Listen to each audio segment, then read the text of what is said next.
रात के करीब 2 बज चुके थे। मौसम भी खराब था। राज 2 घंटे से अपने ऑटो में बैठा किसी सवारी का इंतजार कर रहा था। राज एक ऑटो ड्राइवर था जो रात में ही ऑटो चलाता था, मगर 2 घंटे से उसे कोई भी सवारी नहीं मिली थी। राज बड़बड़ाते हुए गुस्से में खुद से ही बातें करने लगा। 2 दिन से कोई बोनी नहीं हुई, लगता है आज की रात भी खाली ही जाएगी। इन सवारियों को भी पता नहीं क्या हो गया है। पहले रात में अच्छी खासी कमाई हो जाती थी। अगर इसी तरह से सब कुछ चलता रहा तो मुझे अब दिन में ही ऑटो चलाना पड़ेगा। राज अपने मन ही मन में यह वाक्य बड़बड़ा ही रहा था कि उसके कानों में किसी आदमी की आवाज टकराई। तुम्हारा ऑटो खाली है क्या? आवाज सुनकर राज सामने खड़े हुए उस व्यक्ति की ओर देखने लगा। राज अपनी सोच में इस कदर खो गया था कि उसे एहसास ही नहीं हुआ कि वह व्यक्ति कितनी देर से राज को देख रहा था। अपनी और इस तरह से देखता देख उस व्यक्ति ने दोबारा राज की ओर देखकर कहा, क्या कानों से कम सुनाई देता है तुम्हें? तुमसे कुछ पूछ रहा हूँ, तुम्हारा ऑटो खाली है क्या? राज ने उस व्यक्ति से कहा, हाँ साहब, बिल्कुल खाली है। मैं तो रात में ही ऑटो चलाता हूँ। तो फिर मैं इतनी देर से तुम्हें आवाज लगा रहा हूँ, तुम सुन क्यों नहीं रहे थे? मुझे लगा तुम सो गए। नहीं साहब, मैं तो दिन में सोता हूँ, रात में नहीं। वैसे आपको जाना कहाँ है? तुम्हें इस बात से कोई मतलब नहीं है कि मुझे कहाँ जाना है। मैं तुमसे जहाँ कहूँ वहाँ मुझे उतार देना। राज ने देखा वो व्यक्ति ब्लैक कोट पेंट पहना हुआ था और उसके हाथ में एक बड़ा सा सूटकेस था, लेकिन उस व्यक्ति का चेहरा थोड़ा सा घबराया हुआ था। राज ने उस व्यक्ति से दोबारा कहा, क्या बात है साहब, जहाँ तक मैं जानता हूँ सर्दी अच्छी खासी पड़ रही है, इतनी सर्दी में आपके चेहरे पर पसीना कैसा? राज की बात सुनकर वो व्यक्ति झुंझला गया और उसने कहा, बकवास मत करो, तुम्हें चलना है या नहीं चलना है? राज ने कहा, अरे क्यों नहीं साहब, आप तो नाराज हो गए। वह व्यक्ति झुंझलाते हुए बोला, तुम एक ऑटो ड्राइवर हो, कोई पुलिस वाले नहीं। ज्यादा बहस मत करो, अब चलो। राज ऑटो चलाने लगा। उस व्यक्ति ने राज से कहा, मेरी समझ में ही नहीं आ रहा, तुम ऑटो इतनी स्लो क्यों चला रहे हो? रात का समय है, सड़क बिल्कुल सुनसान है, थोड़ा तेज चलाओ। अचानक उस व्यक्ति की फोन की घंटी बज उठी। वह व्यक्ति अपने मोबाइल से किसी से बातें करने लगा। हेलो, अरे बोला ना, वह सूटकेस के अंदर है और मैंने मना किया था ना कि मुझे फोन मत करना। मैं कुछ ही देर में तुम्हारे पास आ रहा हूँ। दीवारों के भी कान होते हैं, समझे तुम? अचानक उस व्यक्ति ने एक सुनसान सड़क पर ऑटो रोकने को कहा। राज ने ऑटो रोककर पूछा, यहाँ क्या है साहब? यह तो जंगल है।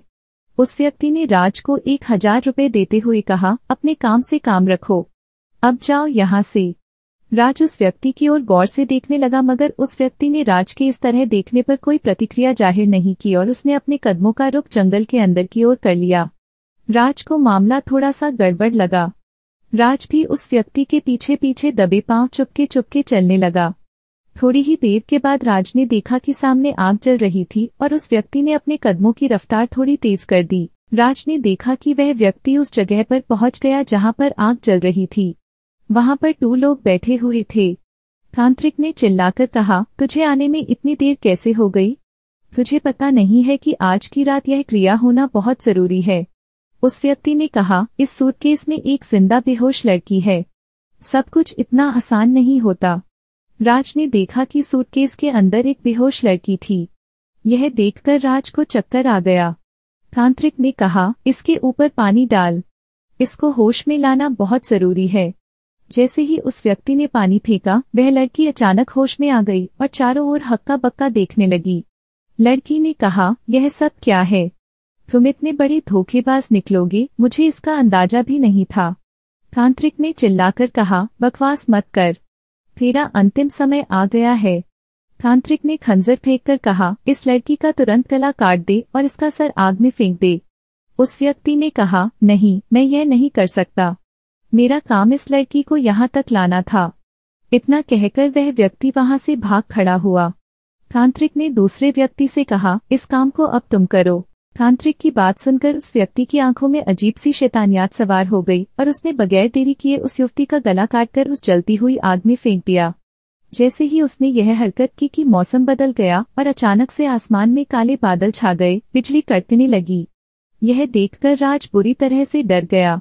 देखते ही देखते उस आग के अंदर से एक धुआं उठा और उस धुएं की एक अजीब सी आकृति बन गई।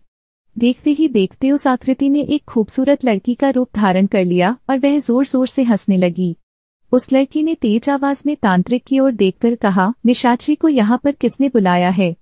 तांत्रिक की आंखों में चमक आ गई और उसने उससे कहा, तुम्हें यहाँ पर मैंने बुलाया है। निशाचरी ने कहा, तांत्रिक तुझे क्या चाहिए?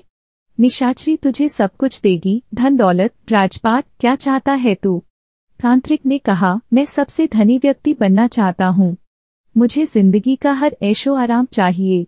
निशाचरी ने कहा, तो फिर ठीक है तांत्रिक। निशाचरी उसी की इच्छा पूरी करती है जो उसके सामने किसी की बलि दे। युवती की बात सुनकर तांत्रिक की आंखों में चमक आ गई और उसने 40 वर्षीय आदमी का गला तुरंत काट दिया। तांत्रिक जोर जोर से हंसने लगा और कहा, अब तो जो मैं चाहूंगा तुम वो करोगी। निशाचरी ने कहा, नहीं तांत्रिक, यहाँ पर कोई और भी मौजूद है। जब तक 2 लोग मौजूद हैं तब तक मैं फैसला कैसे कर सकती हूँ? निशाचरी ने चिल्लाकर कहा, पेड़ के पीछे छुपे हुए व्यक्ति, बाहर आ जाओ। निशाचरी ने राज की ओर देखकर कहा, क्या कहते हो तुम? क्या तुम धन दौलत ऐशो आराम नहीं चाहते? राज ने कहा, हाँ हाँ, क्यों नहीं? धन दौलत ऐशो आराम की जिंदगी कौन नहीं चाहता? निशाचरी ने कहा, तुम दोनों में से जो भी किसी की बलि देने में कामयाब होगा, मैं हमेशा के लिए उसी की गुलाम बन जाऊंगी। इतना सुनते ही तांत्रिक भी अपनी हरकत में आ गया, मगर राज तांत्रिक से ज्यादा फुर्तीला था। राज ने बगैर सोचे समझे और तीर लगाए उसी चाकू से तांत्रिक का गला काट दिया और तांत्रिक वहीं ढेर हो गया। निशाचरी जोर जोर से हंसने लगी और उसने राज की ओर देखकर कहा, आपसे मैं तेरी गुलाम हूँ, बोल तुझे क्या चाहिए? राज खुशी खुशी ऑटो से अपने घर चला आया।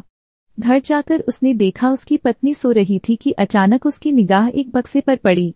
राज ने जब बक्से को खोला तो उसमें बेशुमार सोना और हीरे जवाहरात पड़े हुए थे। राज अपनी पत्नी को बहुत चाहता था। उसकी पत्नी सुमन ने राज से बहुत पूछा कि आखिर इतना धन दौलत कहाँ से आया, मगर राज ने बड़ी खूबसूरती से उसकी बात को टाल दिया। कुछ महीनों के बाद राज की पत्नी आईने के सामने अपने बाल संवार रही थी और राज अपनी पत्नी को निहारे जा रहा था। आज उसे अपनी पत्नी पर बड़ा प्यार आ रहा था। अपनी ओर इस तरह राज को देखता देख उसकी पत्नी ने बड़े प्यार से राज से कहा, क्या बात है जी, आज तो मुझे बड़े प्यार से देख रहे हो। आज तुम मुझे बहुत सुंदर दिख रही हो सुमन। छोड़ो जी, पिछले 3 महीनों से तो तुमने मुझे छुआ भी नहीं है, मुझे देखने तक की फुर्सत भी तुम्हारे पास नहीं है और आज बड़ा प्यार दिखा रही हो मुझ पर। सुमन की बात सुनकर राज सुमन के करीब आ गया और उसने बड़े प्यार से अपनी पत्नी को अपनी बाहों में भर लिया, मगर जैसे ही राज ने अपनी पत्नी को अपनी बाहों में लिया कि अचानक निशाचरी राज के सामने आकर खड़ी हो गई। निशाचरी को देखकर राज की आंखें फटी की फटी रह गई और उसके डर के मारे रोंगटे खड़े हो गए। अचानक निशाचरी ने राज की पत्नी के बाल पकड़कर अपनी ओर घसीट लिया और एक झटके में अपने पैने नाखूनों से उसका गला काट दिया। कुछ ही देर में राज की पत्नी का सर उसके धड़ से अलग होकर जमीन पर पड़ा हुआ था। सब कुछ इतनी जल्दी हुआ कि राज को सोचने और समझने का मौका ही नहीं मिला। राज हक्का बक्का इस मंजर को देखने लगा। उसने निशाचरी से डरते हुए कहा, तुम कौन हो? मुझे पहचाना नहीं तुमने? राज में निशाचरी हूँ, मगर तुमने शायद निशाचरी का पूरा नाम नहीं सुना। निशाचरी मतलब निशाचरी डायन। राज ने गुस्से की हालत में चिल्लाकर उससे कहा, यह तुमने क्या कर दिया? तुमने मेरी पत्नी को जान से मार दिया। मैं अपनी पत्नी से कितना प्यार करता था। यह सारी धन दौलत ऐशो आराम मैं अपनी पत्नी के लिए ही तो चाहता था। राज की बात सुनकर निशाचरी जोर जोर से हंसने लगी और फिर अचानक चुप हो गई। उसने गुस्से से राज की ओर देखकर कहा, तुम्हें शायद नहीं मालूम राज, मैं सब कुछ बर्दाश्त कर सकती हूँ, लेकिन किसी दूसरी स्त्री को तुम्हारे साथ नहीं देख सकती। तुम सिर्फ मेरे हो। इतना कहकर वो वहां से गायब हो गई और राज अपना सर पकड़कर बैठ गया। कुछ दिनों के बाद राज ने वो घर छोड़ दिया और वो दूसरे घर पर रहने लगा। उसी मोहल्ले में एक स्त्री पर राज फिर से आकर्षित हो गया और वो स्त्री भी राज से प्यार करने लगी। राज एक पुरुष था, आखिर वो अपने आप को कब तक रोक पाता। एक दिन वो उस स्त्री के जैसे ही करीब गया कि अचानक निशाचरी ने फिर से वहां आकर उस स्त्री को बड़ी बेरहमी से मार दिया और उसके बाद तो सिलसिला आम हो गया। राज जिस किसी भी स्त्री के पास जाता, निशाचरी उस स्त्री को जान से मार देती और वो हर बार राज को एक ही चेतावनी देती कि किसी भी औरत के करीब मत चले जाना, तुम सिर्फ मेरे हो। और वो राज के सामने डायन के रूप में ही सामने आती थी।